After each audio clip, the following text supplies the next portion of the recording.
There were a few people asking questions, and some of those questions were very, very concerning. People were asking, are you allowed to be intimate with your spouse during the fast? Now that is quite a strange question, but then again, there are people who probably are ignorant.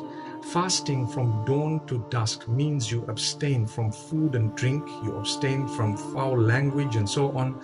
You also abstain from intimacy with your spouse during the daylight hours.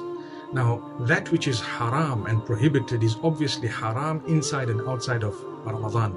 If someone was doing something haram and were to engage in haram during the fast, then that would be a double sin. One, for it being haram, and two, for it to be breaking the fast in that way. But another very, very important point is your own spouse as well.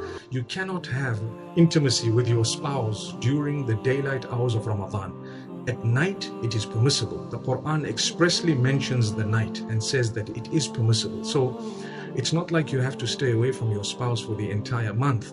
But my brothers and sisters, if someone does do that during the daylight hours of Ramadan, then it is a major sin.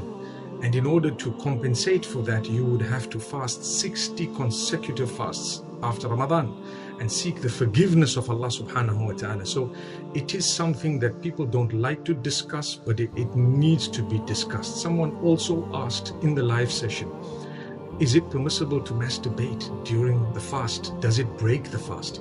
The answer is it definitely breaks the fast, and you would have to make that fast again sometime after Ramadan and seek the forgiveness of Allah subhanahu wa ta'ala. If it was haram and a person actually did something that was prohibited, then it makes the matter even worse, which means if you had fornication during the fast, then it's worse because that is prohibited even if you're not fasting. May Allah subhanahu wa ta'ala make it easy for us.